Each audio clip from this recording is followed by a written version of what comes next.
Halo semuanya, pada video kali ini kita akan membahas untuk soal latihan yang sudah kalian kerjakan terkait bab yang ketiga, yaitu untuk PPH pasal 21. Oke, karena saya bagi menjadi dua bagian, jadi untuk yang pertama akan saya bahas terkait poin A, B, C, D, E, dan F. Ya, untuk sisanya GHI sama yang total keseluruhan itu akan saya bahas di video yang berikutnya. Oke, kita mulai pembahasannya. Jadi di sini ada PT Universal Beauty, dia bergerak dalam perusahaan penjualan produk kecantikan. Nah, perusahaan ini akan membayar gaji nih kepada karyawannya untuk periode Agustus 2021. Ada keterangan di sini bahwa PT Universal Beauty telah mengikutkan semua pegawai tetapnya dalam semua program BPJS. Oke, jadi gini, ada perusahaan yang tidak mengikutkan karyawannya pada program BPJS. Ada perusahaan yang mengikutkan pegawainya untuk program BPJS, tapi tidak semua item. Contohnya, ada JKK, JKM, JHT, tapi tidak ada JPN, misalnya seperti itu. Nah, maka harus kalian perhatikan dengan baik di soal kita, harus diperhatikan karyawan ini terdaftar di mana sih, seperti itu. Kalau pada praktek kerjanya, ya, pada praktek kerja, semua yang kita masukkan dalam perhitungan PPH adalah benar-benar hal yang real. Contoh, kalau misalnya karyawan itu ada terdaftar di BPJS, berarti harus kita masukin untuk perhitungan BPJS-nya atas komponen yang terdaftar. Misalnya dia nggak ada daftar untuk komponen JPN, jaminan pensiun, berarti ya tidak perlu kita masukkan seperti itu. Oke, di sini yang paling penting adalah dikatakan semua pegawai ikut program BPJS yang diadakan oleh pemerintah dengan dasar perhitungan berupa gaji pokok. Jadi hanya gaji pokok. Kalau misalnya ada tunjangan, ya tunjangannya jangan dihitung dalam mencari si BPJS tersebut. Ya, jadi murni dari gaji pokok. Oke, berikut ada datanya. Jadi di sini ada data BPJS ketenagakerjaan sama kesehatan beserta persentasenya. Nah, persentase di sini sama kayak di modul. Ya, jadi persentasenya sama. Kalau misalnya nanti ada soal apakah itu di latihan atau di tugas atau pada saat ujian, misalnya ya, pada soal tersebut tidak dikatakan karyawannya didaftarkan BPJS. Berarti ya kalian tidak perlu masukin si perhitungan BPJS. Atau misalnya di soal seperti ini nih, kan diketahui tabelnya. Nah, yang ada bukan 5 komponen, mereka hanya 3 komponen. Ya udah, kalian masukin 3 komponen tersebut. Jadi tidak perlu semua ini kalian masukin jika di soalnya tidak dituliskan. Kemudian persentase pun ikutin yang ada di tabel pada soal tersebut. Oke, nah di sini ada persentasenya. Yang saya warnai kuning itu yang akan kita pakai dalam perhitungan PPH 21 kita. Pak, taunya dari mana? Ini sudah pernah saya bahas di saat pembahasan materi bab 3. Ya, jadi mana yang diabaikan, mana yang masuk ke perhitungan PPH 21 karyawan, itu sudah pernah saya bahas sebelumnya. Kemudian di sini ada batas upah yang dilaporkan. Seperti yang saya sudah jelaskan, untuk JHT, JKK, JKM itu tidak ada batasan. Kalau upahnya 20 juta, ya udah berarti 20 juta yang dijadikan acuan. Ya. Untuk JPN sama JPK ada upah maksimalnya. Contoh kayak JPK maksimal 12 juta. Kalau misalnya upahnya yang sebenarnya itu 15 juta, ya, 15 juta. Nah, maka yang dikalikan dengan 4% ini, yang contoh ya, bagian yang ditanggung perusahaan 4%, berarti 4% kalikan apa? Bukan 15 juta, melainkan kalikan upah maksimalnya, yaitu 12 juta. Seperti itu. Nah, ini juga perlu diperhatikan karena misalnya soalnya ada yang seperti itu, ada yang di atas 12 juta untuk upahnya, maka hati-hati, itu bisa menjadi jebakan dalam perhitungan kita. Oke, langsung kita coba kerjakan. Untuk yang A, saya ulangi lagi deh ya, untuk yang A ya, nggak apa-apa ya. Oke. Nah, yang A, ini file pengerjaan saya. Di atas ini saya sudah masukin tabel yang ada di soal. Ya, yang untuk BPJS ini sudah saya pindahkan. Nah, nanti kita bakal lihat dari tabel ini aja. Oke, soal yang pertama, yang A. Jadi di sini ada Bapak Stephen, statusnya TK2. Gaji bulanannya 4,28 juta, tunjangan transport 800.000. Oke, berarti pertama kita hitung apa? Yaitu hitung penghasilannya. Jadi gaji sebulan. Oh ya, nggak apa-apa ya, saya jelaskannya agak rinci. Jadi mungkin bagi yang sudah paham, penjelasan saya agak bertele-tele. Namun tujuan saya baik, jadi agar bagi teman-teman yang baru belajar bisa mengikuti penjelasan dari saya step by step, serta mendapatkan penjelasan yang rinci. Ya, jadi saya khawatirnya kalau saya langsung advance menjelaskannya, nanti kalian tidak bisa mengikuti. Kalau yang mungkin pernah brevet atau kerja di kantor bagian pajak itu mungkin sudah familiar. Tapi kalau yang masih awam mungkin akan kesulitan mengikuti kalau saya terlalu tinggi bahasanya atau terlalu singkat kayak gitu. Oke, kita hitung dulu untuk penghasilannya. Di sini ada gaji per bulan 4,28. Berarti kita masukin gaji per bulannya 4,28. Ada tunjangan itu 800.000.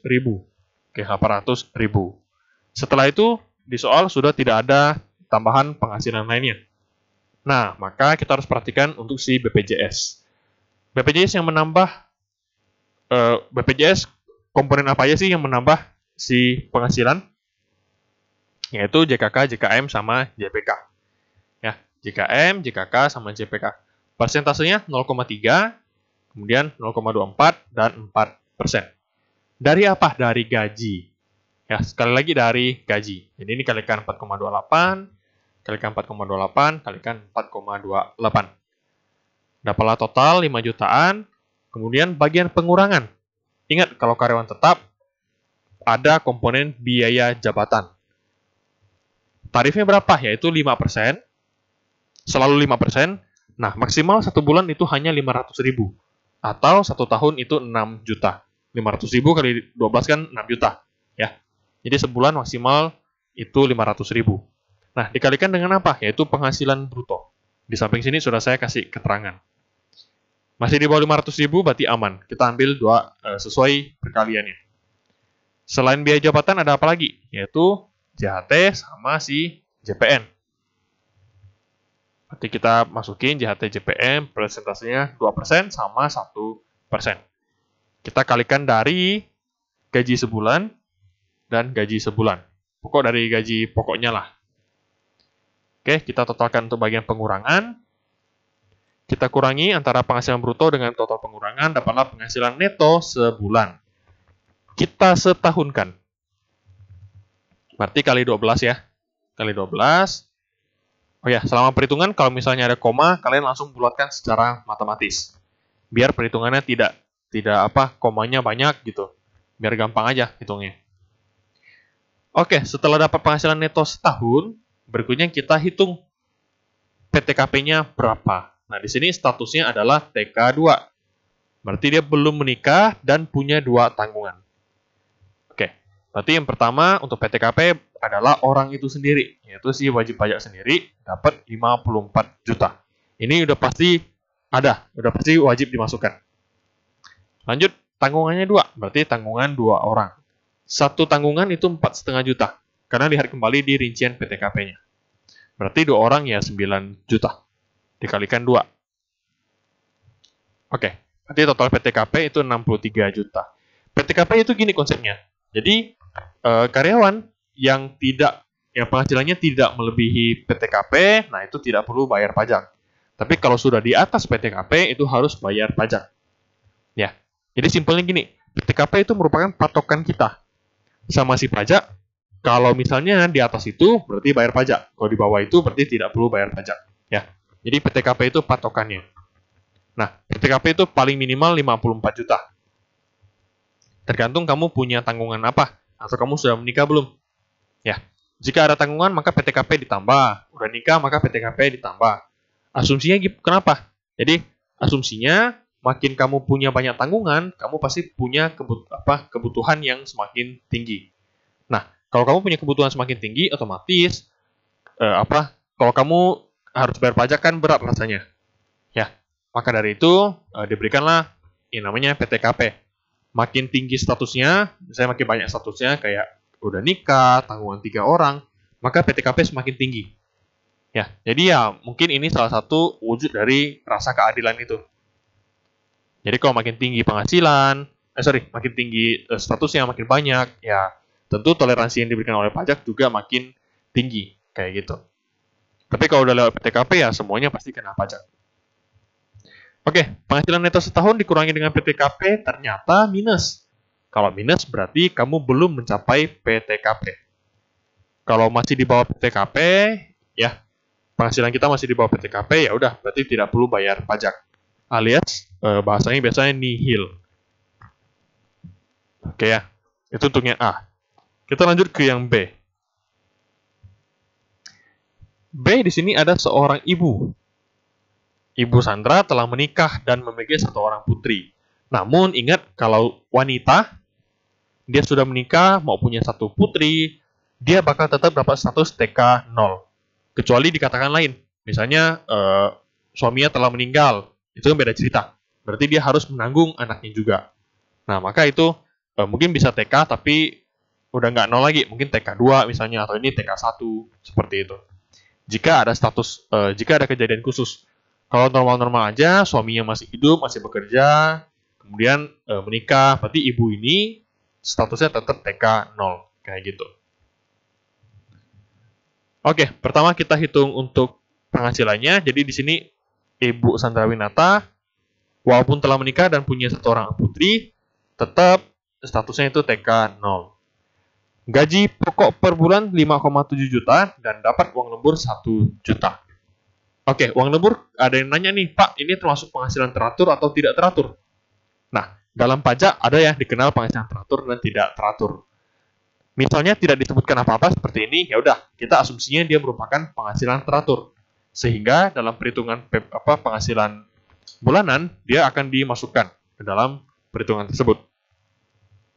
Oke, jadi untuk penghasilannya, gaji sebulannya 5,7 juta. Kemudian dapat uang lembur 1 juta. Oke. Nah, setelah itu tambahan apa lagi? Yaitu si JKM, JKK, dan JPK. Persentasenya sama kayak yang di atas ini, sesuai tabel. Kemudian dikalikan, ya, kali 5,7, kali 5,7, kali 5,7. Nah, dapatlah total penghasilan bruto sebulan. Kemudian kita kurangi apa? Pertama, biaya jabatan, 5%. Kalikan dengan 6 jutaan ini, penghasilan bruto. Dapatlah 300 ribuan. Masih di bawah 500 ribu, berarti ikutkan hasil perkalian yang ada. Lanjut, apa lagi? Yaitu JHT sama JPN. 2% dan 1%. Kalikan dengan gaji. Dapatlah total pengurangannya, sekian. Kemudian penghasilan bruto kurangi sama total pengurangan.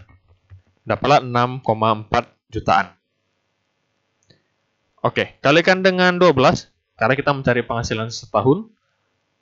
Oke, setelah dapat penghasilan setahun, nah berikutnya kita lihat penghasilan setahun kita, apakah di atas PTKP atau di bawah PTKP. Oke, sekali lagi, karena dia wanita, walaupun sudah menikah dan punya anak, tapi PTKP-nya tetap TK 0. Maka yang dimasukkan hanya wajib pajak sendiri, yaitu 54 juta.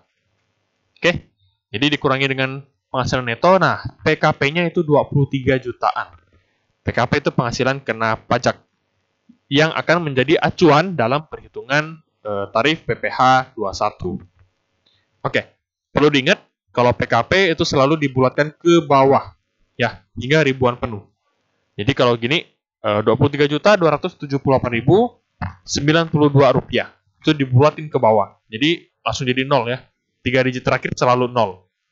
Maka setelah pembulatan dapatlah 23.278.000 rupiah. Angka inilah yang akan menjadi patokan dalam perhitungan PPh 21. Oke. Ternyata ada nih, dia PKP nih. Kalau PKP berarti harus bayar pajak. Nah, pajaknya berapa? Kita pakai tarif untuk si PPh 21, tarif progresif. Tarif progresif itu berapa aja? Kalian lihat kemarin ada kayak piramida gitu, saya lupa halaman berapa, bisa kalian lihat kembali di modul.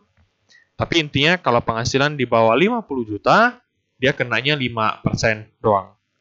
Jadi 5% kalikan dengan si PKP yang setelah dibulatkan. Dapatlah 1 jutaan. Nah, kita butuh nih data untuk si pemotongan bulan Agustus. Maka kita hitung PPh sebulannya. Kita bagi dengan 12. Ya, dapatlah 96 ribuan. 96992. Oke, jadi dapat nih. Kalau si A tadi tidak dipotong pajak. Kalau si B untuk Agustus dipotong pajak sekian, 96,992. Lanjut lagi. Poin berikutnya yaitu si C. Bapak Fernando punya punya 2 istri dan 1 anak. Dipajak istri maksimal 1. Anak maksimal atau tanggungan maksimal 3. Oke. Jadi kalau seperti ini, maka yang dihitung hanya istri yang pertama aja atau 1 istri aja. Maka dari statusnya TK menjadi K. Kayak gitu. Ya, K berapa, Pak? K1. Karena anaknya hanya 1. Ya, jadi hanya K1. Oke, mendapatkan gaji mingguan 5 juta dan beras per bulan 600 ribu. Jadi pertama kita masukin penghasilannya, karena seminggu dia dapatnya 5 juta, maka kita hitung penghasilan sebulan. Seminggu 5 juta berarti kali 4, kalian per minggu sama dengan 20 juta. Dapat beras. Nah, beras per bulan harganya 600 ribu. Oke.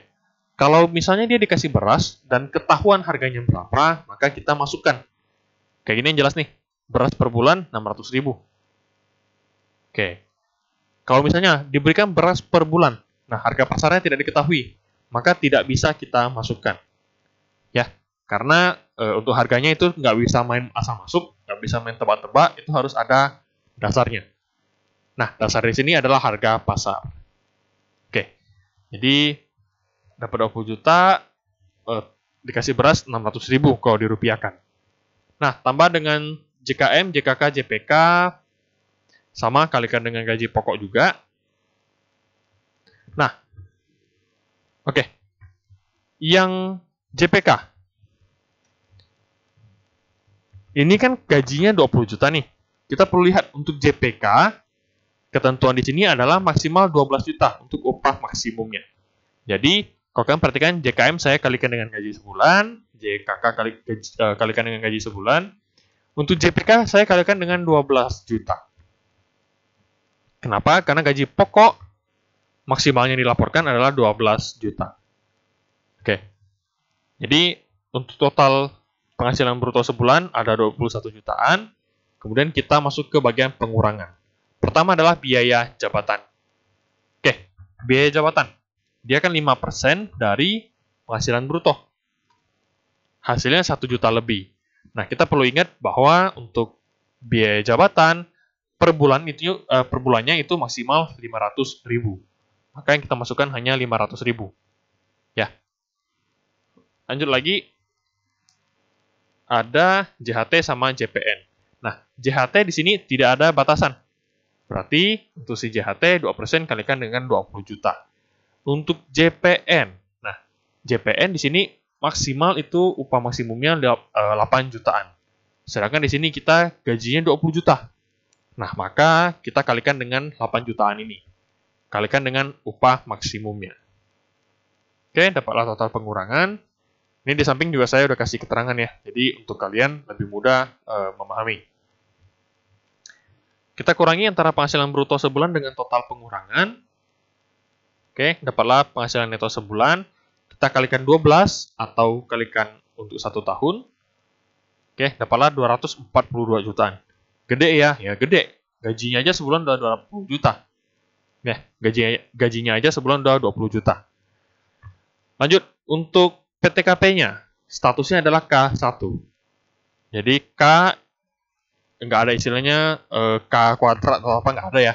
Pokoknya kalau istri udah menikah aja. Berarti dari TK menjadi K untuk statusnya. Untuk tanggungan, karena anaknya 1, jadi K1. Oke, jadi untuk wajib pajak itu sendiri 54 juta. Status menikah 4,5 juta.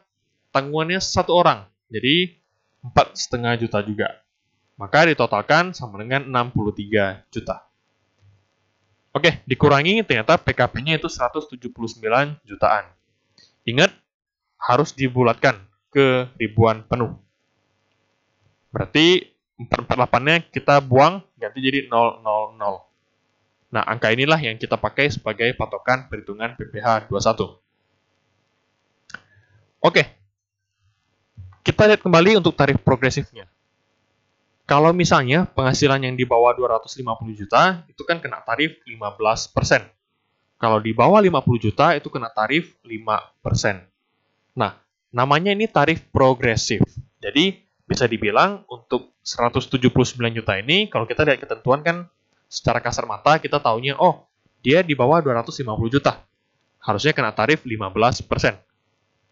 Berarti langsung kalikan 15%.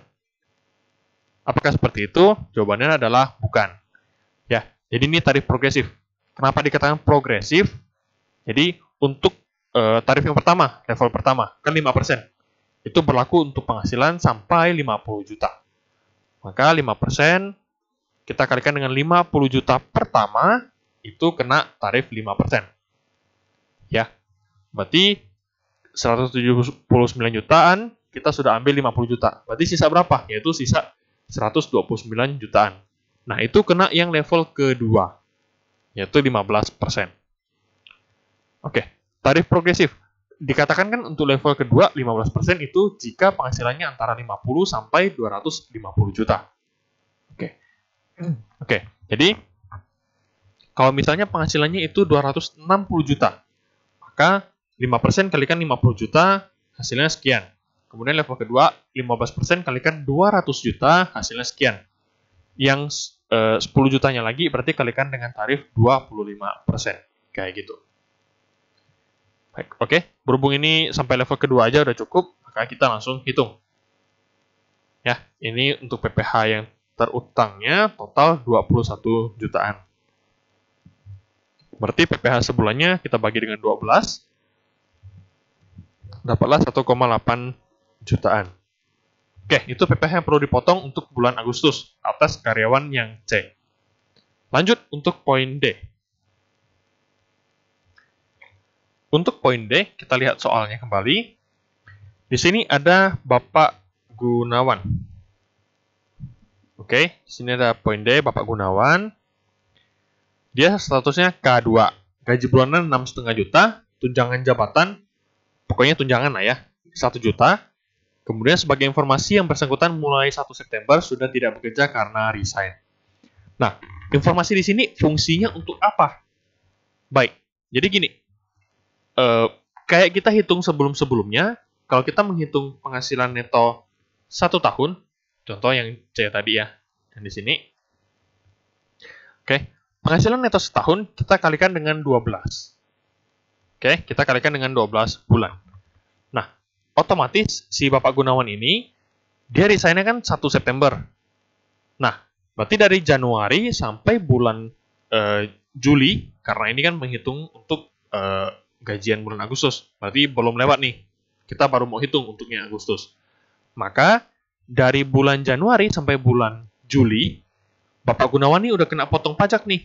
Udah kena potong PPh. Dengan perhitungan apa? Dengan perhitungan asumsinya penghasilan neto setahun itu sama dengan penghasilan 12 bulan. Oke. Nah, maka dia dipotong dari dari Januari sampai Juli dengan dasar PPh dengan perhitungan yang di mana penghasilan netonya itu dihitung dari penghasilan dikalikan 12 bulan. Nah, ternyata Bapak Gunawan ini kerjanya hanya sampai Agustus. Berarti kerjanya hanya ada 8 bulan. Oke, karena dia kerjanya hanya 8 bulan, maka kita harus hitung ulang lagi PPh-nya.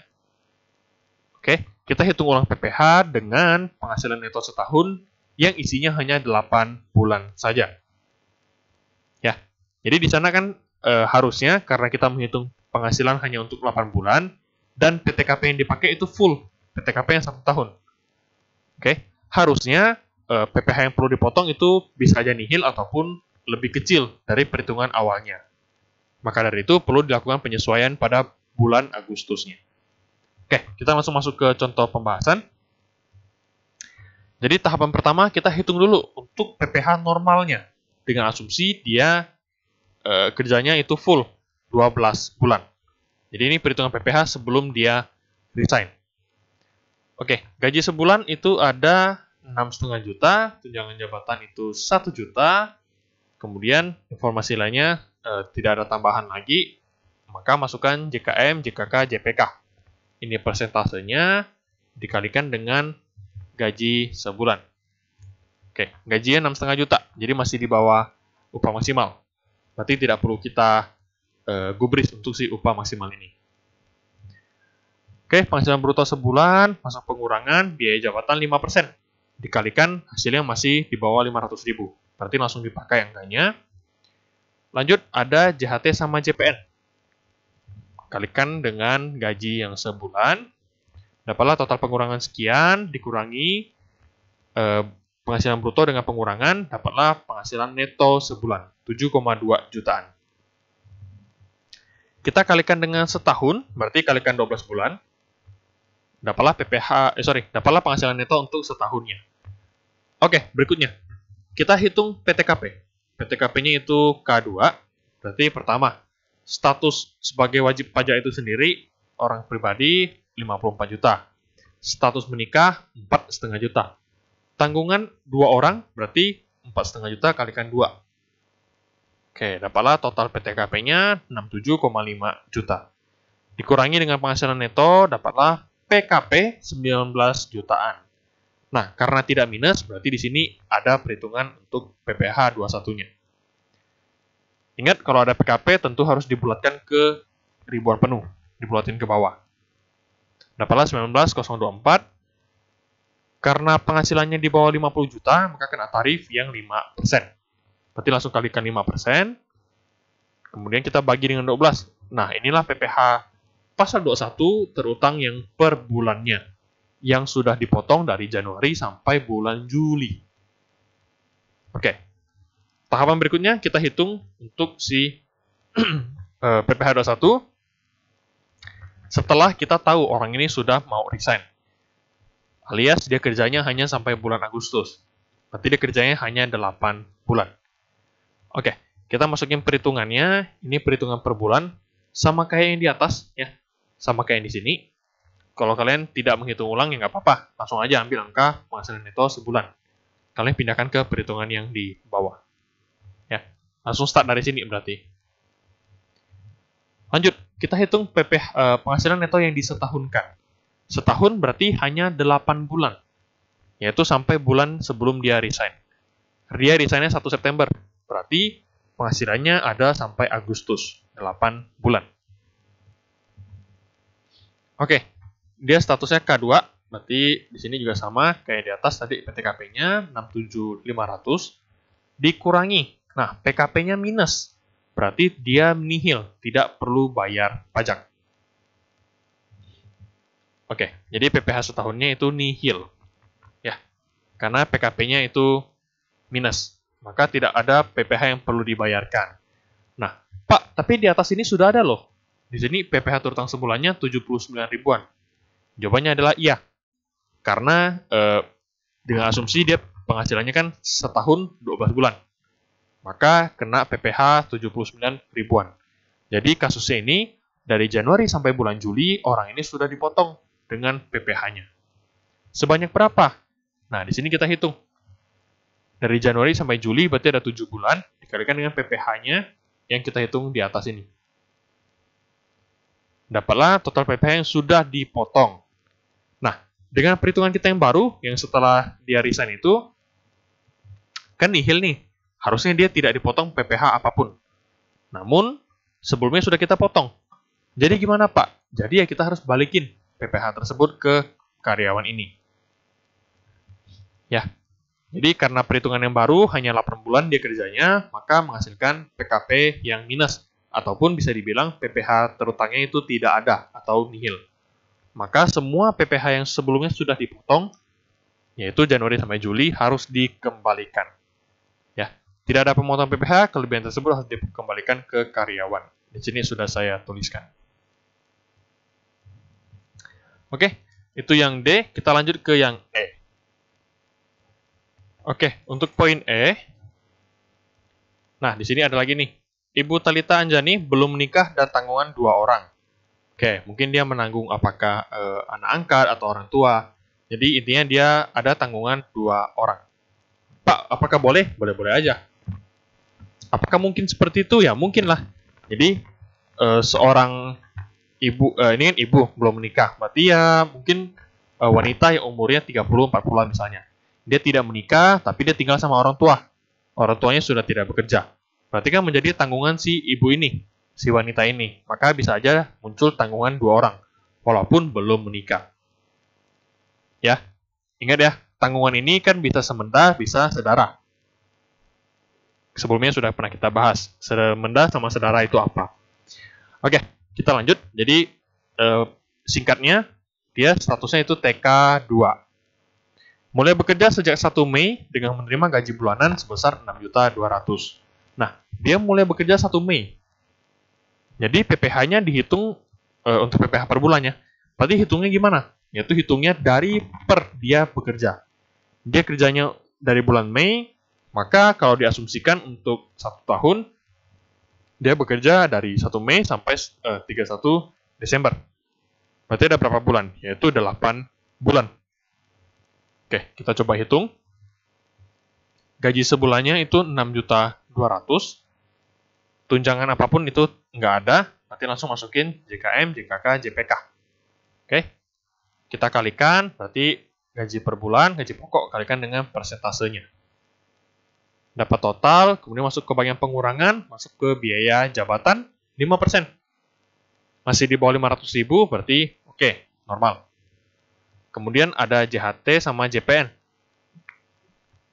Oke, kalikan dengan gaji pokoknya. Dapat total pengurangan. Bruto sebulan kurangi dengan pengurangan hasilnya 5,9 jutaan. Oke, karena dia mulai bekerja dari bulan Mei, dari 1 Mei ya. Berarti penghasilan netonya ada 8 bulan. Maka penghasilan neto sebulan ini kita kalikan dengan 8. Lanjut, TKP-nya itu TK2. Dia belum menikah dan punya 2 tanggungan. Berarti wajib pajak itu sendiri 54 juta plus dengan tanggungan 2 orang. Yaitu 4,5 juta kalikan dengan 2 orang. Dapat PTKP 63 juta. Nah, kita kurangi. Nah, PKP-nya minus nih. PKP minus berarti dia tidak perlu bayar pajak alias nihil. Oke, jadi untuk poin E seperti itu. Kalau misalnya ada yang masuknya pertengahan tahun, ya udah hitungnya dari pertengahan tahun sampai dengan 31 Desember. Jadi itu adalah asumsi dalam perhitungan si PPh 21-nya. Ya, jadi penghasilan netonya kita kalikan dengan bulan dia bekerja. Lanjut untuk poin F. Nah, poin F di sini terlihatnya sih sama kayak yang lain, padahal ada yang berbeda. Oke, di sini ada Bapak Doni Setiawan, statusnya TK 0, dapat gajinya 10 juta per bulan. Nah, ini informasi yang paling penting. Di sini dikatakan PPh pasal 21-nya ditanggung oleh perusahaan. Oke. Kalau sampai sana berarti cara hitungannya beda. Namun di sini ada kalimat tambahan nih. Dan perusahaan mengakuinya sebagai tunjangan pajak. Oke. Jadi kemarin sudah saya sampaikan sekilas. Di pajak itu dikenal dengan 3 perlakuan atas pengenaan PPh pasal 21. Dari segi karyawan dan pemberi kerja. Oke, ada 3 metode, gross, net, sama gross up.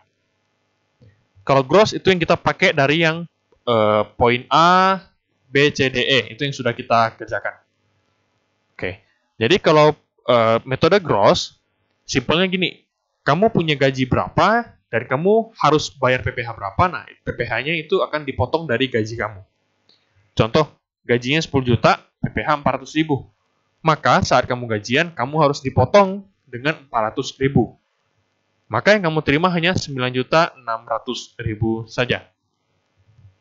Oke, beda hal kalau misalnya metodenya net. Kalau net itu PPh 21-nya ditanggung sama perusahaan. Maka kalau kamu punya PPh 400.000, yang diterima karyawan itu tetap sesuai gaji kamu. Jadi tidak dipotong PPh. Nah, apakah PPh-nya, Pak, itu tidak disetorkan ke negara? Jawabannya adalah wajib disetorkan negara. Oleh siapa? Yaitu oleh perusahaan. Jadi perusahaan yang tanggung PPh 21 kamu. Jadi kamu gajinya 10 juta, tetap terima 10 juta juga. Ya. Nah, lanjut lagi. Yang terakhir, ada metode gross up. Nah, dengan metode ini, misalnya kamu punya gaji 10 juta dan harus bayar PPh 400.000. Oke, jadi si perusahaan ini yang tanggung. Jadi kamu tetap terima 10 juta. Nah, tanggungnya dengan cara apa? Yaitu dengan cara kamu diberikan tunjangan. Tunjangan apa? Yaitu tunjangan PPh. Sebesar berapa? Yaitu sebesar PPh yang harus kamu tanggung. Nah, jadi perhitungan ini kan agak tricky ya. Jadi harus pakai rumus. Agar apa? Agar yang kamu terima itu tetap 10 juta. Dengan catatan perusahaan mengakui dia memberikan kamu tunjangan sebesar PPh kamu. Kalau PPh-nya 400.000, ya terima tunjangannya 400.000. Seperti itu. Oke. Nah, mari kita hitung untuk metode gross up. Oke, Pak, jadi yang poin F ini itu pakai metode apa? Yaitu metode gross up. Kenapa gross up? Karena dikatakan perusahaan mengakuinya sebagai tunjangan pajak. Oke, jadi kalau dia berhenti pada kalimat ini, dia hanya tulis PPh 21 ditanggung oleh perusahaan. Tok, berhenti sampai sana. Berarti itu adalah metode net. Namun kalau dikatakan perusahaan mengakuinya sebagai tunjangan pajak, atau ada istilah tunjangan pajak, berarti itu adalah metode gross up. Oke, nah kita coba hitung. Jadi ini sekali lagi metode gross up. Oke, tahap pertama kita harus menghitung untuk PPh-nya secara normal dulu ya. Oke, kita hitung secara normal terlebih dahulu. Nah, dimulai dari gajinya itu 10 juta, kemudian ada komponen BPJS, JKM, JKK, JPK. Oke, JKM berarti normal kalikan 10 juta, JKK kalikan 10 juta. Nah, JPK maksimal kan dia 12 juta nih upahnya. Di sini hanya 10 juta. Ya udah, berarti aman. Berarti boleh dikalikan dengan 10 juta. Oke, dapatlah total penghasilan bruto sebulan 10,4 jutaan. Lanjut ke bagian pengurangan, ada biaya jabatan. Oke. Nah, biaya jabatan. Kalau misalnya 10 jutaan ini kita kalikan dengan 5%, hasilnya adalah 522 ribuan. Sudah melebihi 500 ribu. Maka biaya jabatan kita pakai adalah 500 ribu saja. Lanjut, untuk komponen lainnya, JHT sama JPN. Kalau JHT itu tidak ada batasan, jadi 2% langsung kalikan dengan gaji sebulan. Kalau JPN ada batasan. Jadi JPN itu maksimal 8,7 jutaan upahnya. Sedangkan di sini gajinya itu 10 juta. Maka yang kita kalikan adalah kita kalikan upah maksimumnya. 8754.600. Oke, dapatlah total pengurangan, dapatlah penghasilan neto sebulan. Penghasilan bruto kurangi dengan total pengurangan, dapatlah penghasilan neto sebulan. Kita kalikan dengan setahun, kalikan 12 ya. Kemudian kita kurangi PTKP. PTKP-nya di sini TK 0. Berarti hanya wajib pajak itu sendiri 54 juta, dikurangi dapatlah PKP-nya 61 jutaan. Ingat, kalau ada PKP positif, kita bulatin ke bawah hingga ribuan penuh. Oke, nah untuk menghitung PPh-nya. Jadi di sini kita hitung bukan PPh lagi ya. Tetap hitung PPh sih, tapi bukan PPh yang kita bayarkan. Melainkan kita menghitung tunjangan pajak kita dalam tahun tersebut. Cara menghitungnya gimana? Nah, di sini sudah ada rumusnya. Jadi PKP kita kan 61 jutaan nih. Nah, kita lihat kita pakai hitungan yang mana. Untuk lapisan 1 itu PKP antara 0 sampai 47.500. 47.500. Kalau kita PKP-nya di atas itu 61 jutaan. Maka kita pakai lapisan yang kedua, di mana PKP-nya 47.500 sampai dengan 217.500. Oke. Kalau misalnya kamu di sini PKP-nya 250 juta, ya udah, berarti pakai yang lapisan ketiga. Oke, kita pakai lapisan kedua, cara hitungnya gimana? Yaitu PKP setahun alias 61997 ya. Kurangi dengan 47 juta, ini 47.500. 47.500 dikalikan dengan 15 dibagi 85. Ini maksudnya apa? Yaitu maksudnya kalau tarif pajak progresif yang level kedua kan 15%. Nah, maka di sini kita kalikan dengan 15. Oke, 100 kurangi 15 adalah 85. Maka di sini 15 per 85. Plus dengan 2,5 juta. Oke, di sini 25 per 75 juga dari apa? Dari tarif PPh yang level ketiga, yaitu 25%, maka 25 bagi 75. Kalau yang tarif PPh level keempat kan 30%, maka di sini 30 per 70. Kayak gitu. Oke, kita kalikan. Ya, kita kalikan. Dapatlah hasil 5 jutaan.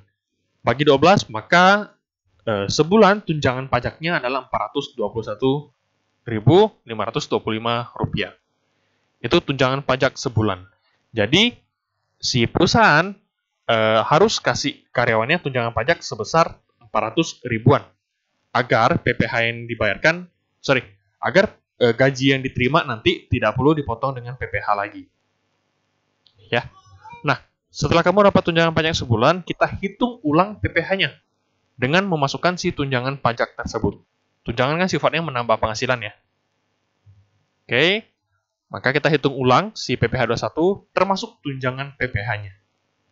Nah, di sini penghasilan sebulan tadi kan 10 juta plus dengan tunjangan PPh 21, yaitu 421.525. Oke, setelah itu kita masukin dengan BPJS-nya, sama kayak yang di atas ya hitungannya.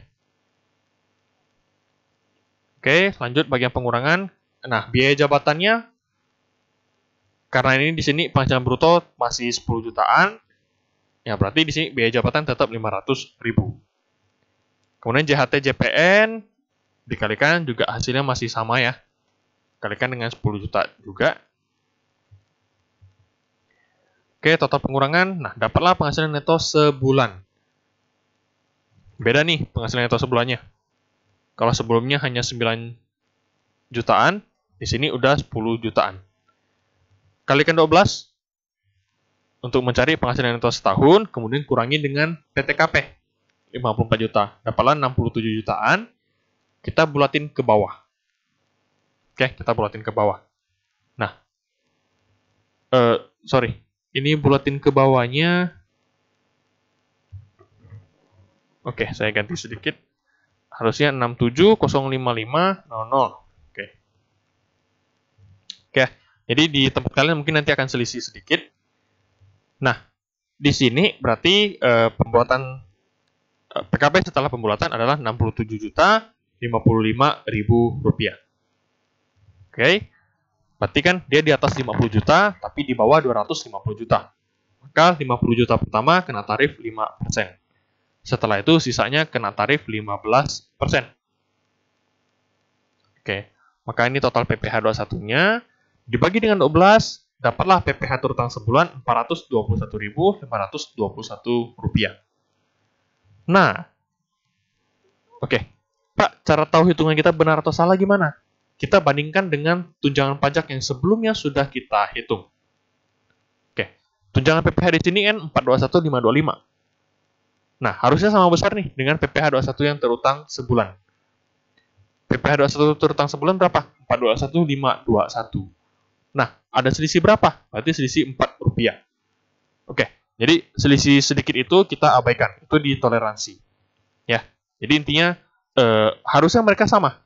Ya, kedua ini harusnya sama antara tunjangan PPh ini ya, yang udah kita hitung dengan PPh 21 terutang sebulan setelah kita tambahkan tunjangan PPh tersebut. Harusnya sama. Cuman karena kita ada pembulatan sana dan sini, sehingga adalah selisih Rp4. Itu nggak masalah.